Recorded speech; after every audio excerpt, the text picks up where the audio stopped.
We're here. And today I'm going to have another cooking show for you. And this stems from the questions. We get this all the time. So that you guys are aware that Amy and I have been kind of training for a physique contest, right? And in line with the nutrition plans that you're following in all of your Beachbody programs, you can kind of take those up a notch. And that's really what we've been doing. We've been very careful with, you'll find out what we're eating here, but the real issue is what you're not eating, what you skipped. And so essentially, there's really no difference in the diet that we've been following for the last, or nutrition plan that we've been following for the last almost 3 months now. For me, there's hardly any difference other than a few just minor things, and this is what really took hold.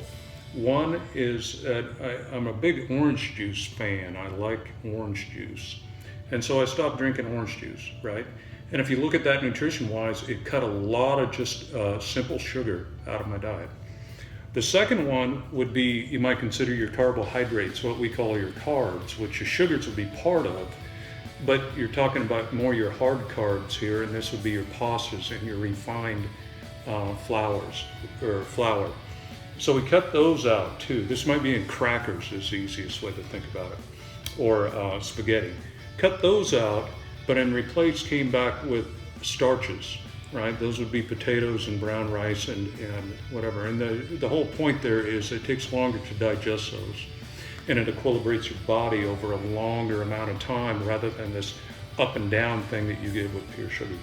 And the third thing that I cut out, which I miss, goes along with my orange juice, is cheese. I'm kind of a fan of cheese. And if you think about cheese, and I like it, I haven't sworn off it, I'm going to eat it for the rest of my life, is that it is largely fat, right?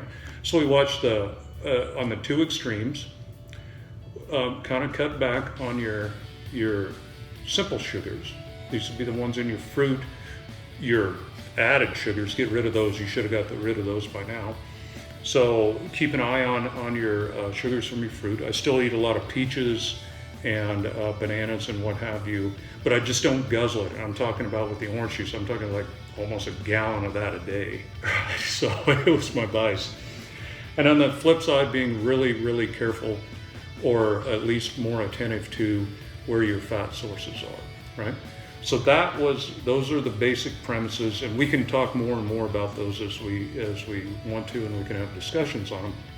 But one thing we did too, in addition, is added huge amounts of protein, and the protein mainly coming from beef, right? And I'm sorry for the vegetarians and vegans, because not for them, but I'm sorry I don't have an alternative to that. Maybe a couple of months from now I can work with Jackie to come up with that. But for now we're going to talk about meat. And I eat now, you guys would not even believe how much meat I eat in a day or a week, right?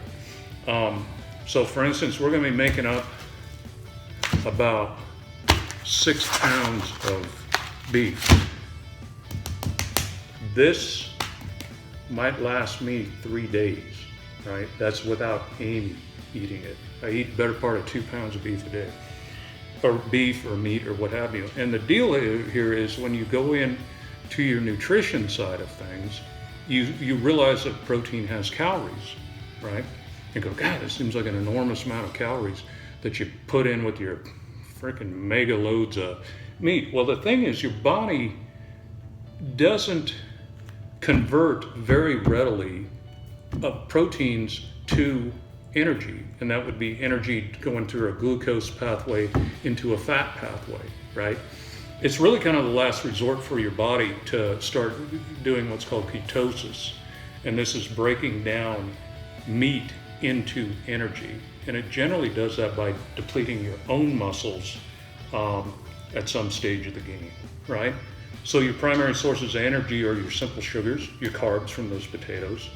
And then this basically adds up to be about half the amount of calories I eat, but they're not going towards these fat building pathways, right? Not readily. You almost have to be in an extreme case. So you can see how you need a lot of it. And then on the flip side, if you're trying to put muscle on, what is meat after all? It's muscle, converts amino acids in your body, proteins do. You use those amino acids to make your own muscle proteins. There you go, there's your chemistry lesson for today. So what I've done is I've gone shopping at Costco, and my suggestion is if you really want to do this, get a Costco card. These are great. This is, if you can read that right there. If not, I'm going to read it for you. These are eye of round, and it turns out it's the leanest cut of meat in the cow to begin with. So just on its own, it doesn't have a lot of embedded fat in it. I'll show you what we're going to do with it. But here's your ingredient list for what I make. You have some of that, you have the meat, you have some salt. Right? Since you're going through Costco anyway, this is kind of tasty stuff. It's kind of odd. It's called organic no salt seasoning. And what it is basically everything but salt, right? It's got every kind of spice in there but salt, it seems. I like pepper, right? So that's some of that. I like my ground garlic. You can use fresh garlic if you like, but this garlic pepper works okay. Remember in your Costco aisle, I'm kind of a Cajun type of guy. Not a Cajun guy, but I like the flavor of it, and especially down when I lived in Texas, kind of that Tex-Mex and the mesquite flavor that I like will come from this sweet mesquite seasoning. Then I have my old standby onion powder in there. You can't go wrong with that. So there's your ingredients. I'm just going to keep this rolling and show you what we do with this, right? So you get yourself a big sharp knife. Whatever you do, don't eat the packaging. All right, not good. Don't have to tell you that. Now, if you look at these things when you get them, you see how it's got a little bit of marble in there, but not much. But they cut them with a big old chunk of fat on here. And don't let me gross you out on this, but this has to be done, right? You're gonna cut that fat off there. And it's not as hard as you think it is. You just basically ride underneath there. And don't be afraid to get a little bit of the meat in there too. Your object here is to get rid of all the fat that you can off this thing. So just carve it off. And some butchers will carve that down closer than others. And you yourself will act as your own butcher at home when you get home. So all this is going to go, right? So remember, we don't want to put the object here is not to put uncontrolled fat into your body, right? And I say uncontrolled because I'm going to come back around and seemingly contradict myself pretty quick. And see how that's all leaned up now, right? Do the same thing right here.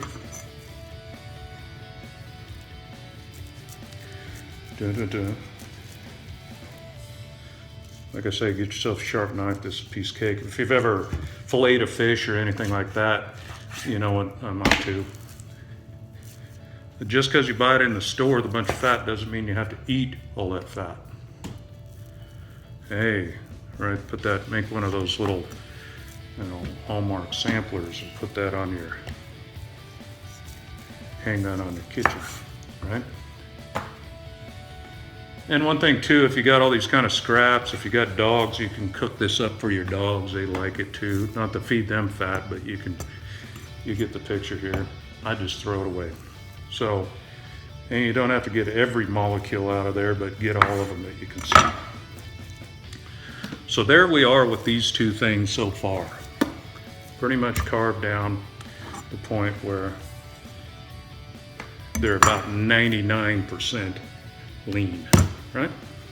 Now what you do, what are we gonna make, by the way? This is, this is kind of a roast in a different form. I'm gonna cut it, instead of roasting them, I'm gonna cut them up to begin with so I can kind of put them in a roasting pan with water, and then they get really tender. They fall apart, like those roast on the second day, That's what I like, right? So I'm gonna cut those, call them steaks, about 1/2 inch thick. There we go. I'm gonna cut all those up. And I'll tell you what, I'm gonna pause it, and when I come back in, I'll have all these cut up and we'll go on to the next stage. So you do that at home. Okay, we're back now. And so what I did is I cut all this up. When I stopped this, we were 10 minutes in this because I've been bullshitting for about 9 of it, right? So we really didn't have a lot of time invested in this other than explaining what's going on. It took me about another 3-4 minutes, so we got 5 minutes into this so far. As long as your beef's thawed out, you can just do this real fast. What we end up with is a whole bunch of steaks about like this, right? And one thing too, on those eye around, you cut them across the grain. They're always kind of long. Cut them across the grain and you can kind of see that I have, rather than with the grain. And that's gonna basically, after it gets roasted up for a while, that's gonna make it fall apart, right? Get kind of crumbly. And then that's tasty for me. Now what are we gonna do here? The next stage we're going to is we're gonna barbecue this. We're just gonna grill it real fast, right? We're gonna grill it on both sides. We're not grilling to cook all the way through. We're grilling for flavor and to get rid of any excess grease. Well, anybody that's grilled knows that you usually put grease or oil on things in order to keep them from sticking. I'm gonna be doing this outside at the barbecue. Instead of oil, I use butter, right? I like the flavor of butter. And now you go, God, you just contradicted yourself. You cut all that fat off and you're putting it back on. Except for one thing, this is loose, right? And I'll show you what I'm gonna do with it. And it's all gonna drip off, 90% of it's gonna drip off into the grill. So it's not even gonna enter into the final product here. This is just basically for a little bit of flavor, as well as to keep this stuff from sticking. So I'm gonna melt that in the microwave.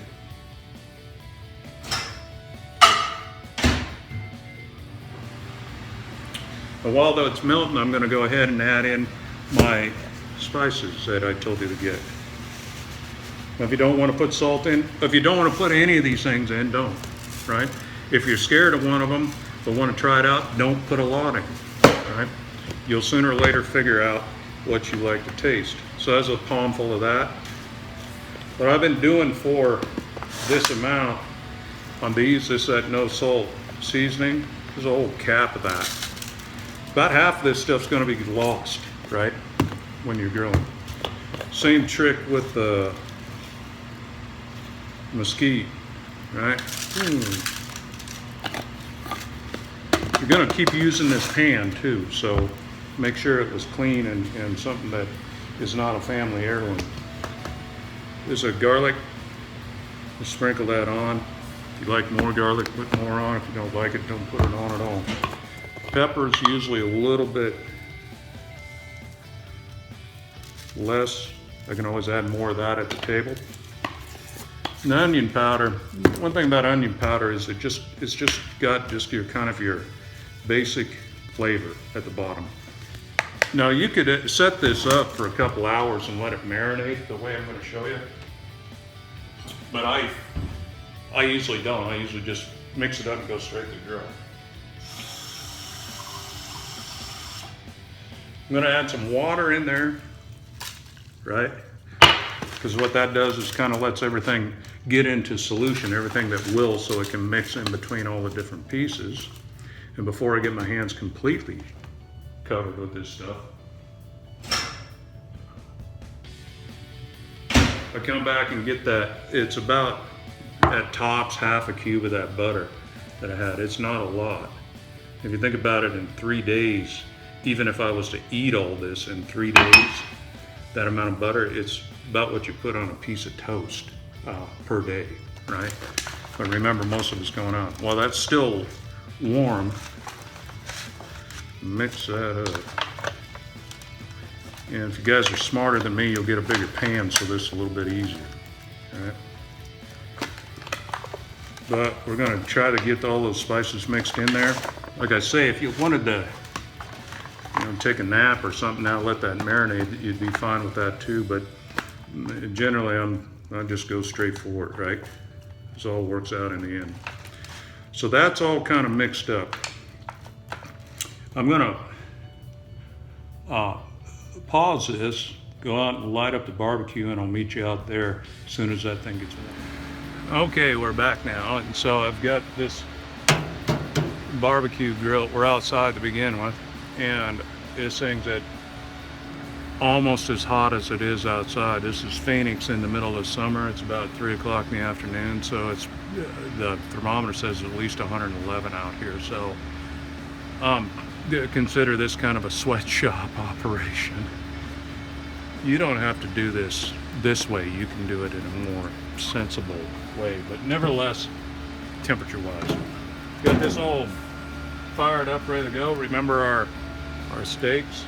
I'm just going to put them in, let them get going. And I know, you know, the excitement of barbecuing. If you watch the barbecuing channel, it's right up there with the fishing channel that you can watch next to the needlepoint channel. You got a channel for almost everything. So this should be a real red letter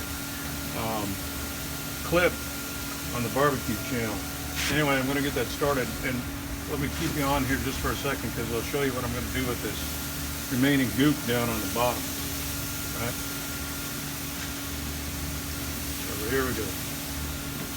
So I got a lot of goop there left on the bottom, and so you just scrape that down and scatter it along the top here. Kind of try to embed some of it. You don't need to get it all out of there, but you go ahead and get the most of it. Remember, that's that butter we're talking about. You're just basically putting it into the barbecue, trying to get some flavor out of it and letting the oil drip on down in. So I'm gonna close that up. This whole operation takes maybe about 10 minutes. I'll show you, I'll come back around when we flip them over, and I'll show you what I'm looking for on the one side. Talk to you. Okay, we're back here, and the sky's falling.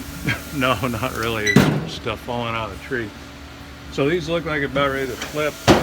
Kind of looking for them to sweat right here. I want to tell you, I'm not a real expert at grilling, and I imagine people out there are much better than I. But this seems to work for what I'm talking about. This will be coming to a barbecue right here and grilling the stuff. If you don't have a grill, you want to broil it, right, in your oven with one of those drip pans underneath, or kind of a broiler. Maybe one of those George Foreman things. I think they're broilers too. The key to it is that when you get the fat, you know, dripping off, that it has somewhere to go. What I'm looking for on here, any way you put it, is something a little bit more done than that, right? Yeah, somewhere in there. And the thing of it is, here. Yeah, that's about right.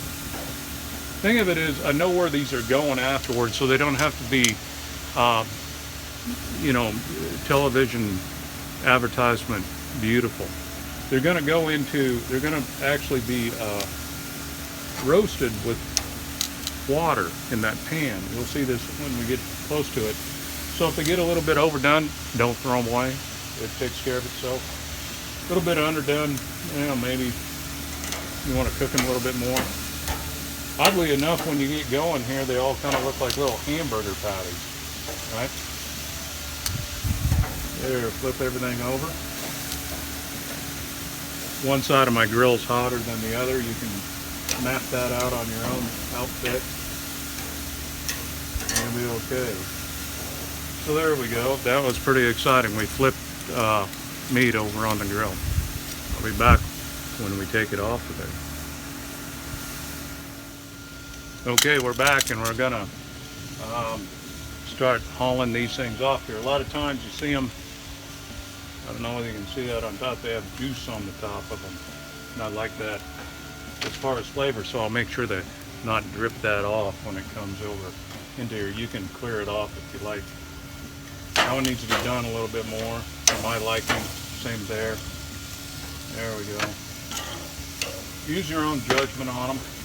Some of them are doner than others. Like I say, my barbecue kind of has, you know, hot spots here and there and cold spots, and you gotta just keep moving stuff around until you get it all kind of the way you like it. So we got most of them off here. I'm gonna let the rest of them finish up, and then we're gonna go inside where it's cooler, and we'll finish this stuff off. See ya. Okay, so we're about done here. I've finished them up, put them all in this deal, You can see how I got them there. For me cooking, I'm always looking like this, right? This kind of different look on it. And importantly, you don't have to cook them all the way through either, because you're going to handle that in the oven here now. So where do we go from here? I went back to the same pan. I still have the residual spices in there, everything we cooked on that. We should have actually dripped away a lot of the residual or the remaining fat that we had there, as well as that butter that we added in. And now we're just gonna let them roast up, kind of consider it like Salisbury steak. And how you do this is you put in, this is a true bona fide measurement device, 2 Larry Fitzgerald collector cups of water into here. First we'll start with 1 and make sure that works, but you gotta use these cups. If you don't have one of these, you might as well not even do it. I'm getting some water in case you're wondering what I'm doing over here.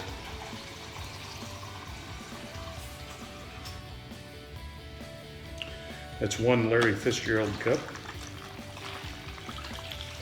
Yeah. Since this is a little bit smaller pan, it's going to be 1.5 Larry Fitzgerald cups.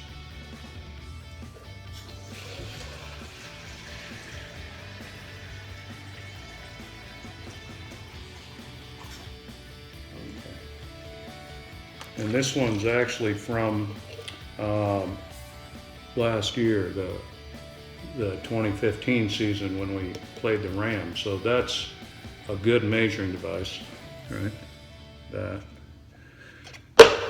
You betcha. Don't be using like a Marshawn Lynch or a Tony Romo. I know we got some Dallas Cowboy fans out there. It just ruins everything. So any Cardinals collector cup will work, but you really get the flavor if you're using the Larry Fitzgerald cup. Anyway, so I got that all wrapped up with some tin foil, and I'm going to put it in my oven over here at about 250, 275. Just keep an eye on it. And this is going to go for the rest of the day, 4 hours or so. Just kind of sitting there and kind of consider this. If you got a crock pot, I think you could do this in a crock pot too, but I always put it in the oven. Because later on, I'll tell you what we're going to do with it. And I won't videotape that because it's pretty straightforward. I'll just peel up a bunch of potatoes and then quarter them, you know, and put those on the top of here about, an hour, hour and a half before I want to eat. So that it's kind of like you did a pot roast when your mom might have, or your grandmother, or maybe some of you people do. And then, of course, there's a lot of stuff in here. When I'm all done, I wrap it back up, put it in the refrigerator, and just reheat it tomorrow. Just put it back in the oven, and it's getting, give it about an hour, and I'm ready to eat it again too. So hopefully this has been informative, and if not, entertaining at least. See you guys later. Bye.